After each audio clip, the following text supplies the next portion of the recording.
বন্ধুরা এখন দুপুরের সময়, এই জন্য যাত্রী সংখ্যা কিছুটা কম। ট্রলার স্টার্ট দিয়ে দিয়েছে, ট্রলার এখন ছেড়ে দিবে। একটা রশি বাঁধা আছে, রশিটা খোলার জন্য প্রস্তুতি নিচ্ছে। কিছু যাত্রী দৌড়ে ট্রলারে উঠলো।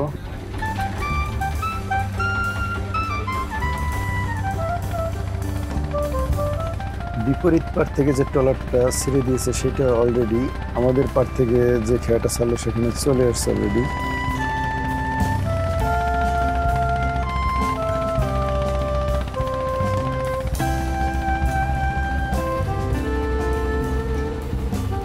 আমরা বেলতলার বরিশালের সাইডে চলে আসছি। এটা হলো কীর্তনখোলা নদী। কীর্তনখোলা নদীতে বেলতলার খেওয়াঘাট বলে এটাকে।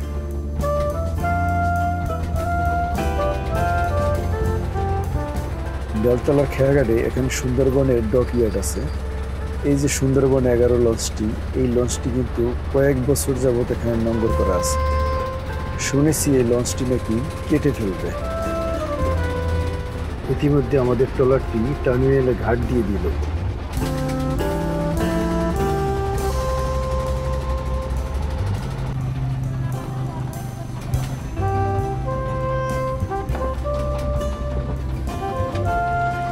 একেবারে টার্মিনালের সমান সমান কিন্তু ট্রলারটি একদম পরিভাগটা। এই জন্য বাইক কিংবা অটোগুলি ফেরির মতো করে স্বাচ্ছন্দ্যে ট্রলারে উঠতে পারে এবং নামতে পারে।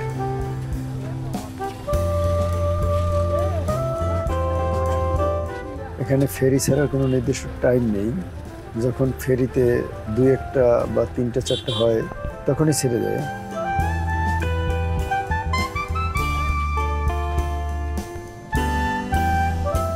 আমি বেলতলার খেয়াঘাট থেকে এখন অটোতে উঠলাম। অটোতে করে যাব জেলখানার মোড়। এটাকে সবাই বেলতলার খেয়াঘাট মোড় নামে পরিচিত এই জায়গাটি, কিন্তু এটা আসলে এই জায়গাটির নাম হলো আমানতগঞ্জ, বরিশাল আমানতগঞ্জ। আমরা যাচ্ছি জেলখানার মোড়ে, একেবারে বরিশাল শহরের একেবারে মাঝখানটা, ওইটা সবাই চিনে।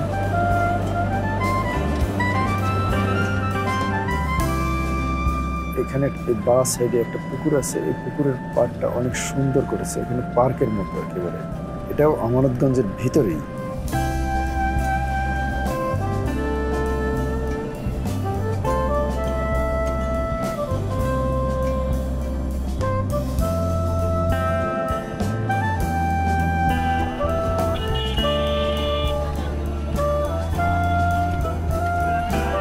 আমরা জেলখানার মোড় চলে এসেছি অলরেডি। এখন আমার এখানে নামার পালা। ভাড়া কত? 15 টাকা।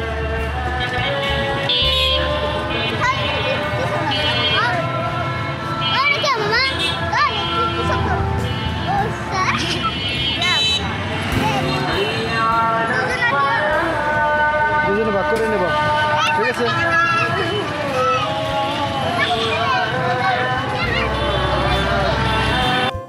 বরিশালে অনেক ঘোরাঘুরির পরে একটা দোকানের সন্ধান পেলাম যে এখানে আমার জিনিসটি পাবো, কিন্তু এখানেও পেলাম না, স্টক শেষ।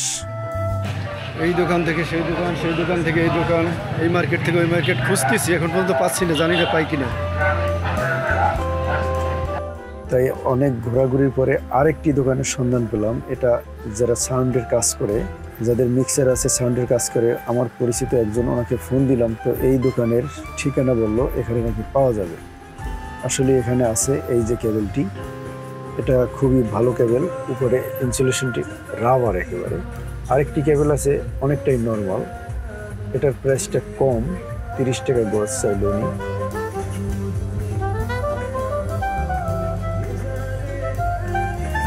আর এই যে এটা হেভি কেবল, এটা হলো 70 টাকা গজ, পরে 60 টাকা গজে দিতে রাজি হলো। তো আমি এখানে 20 গজ অর্ডার দিলাম, অবশেষে আমি পেলাম কেবলটা।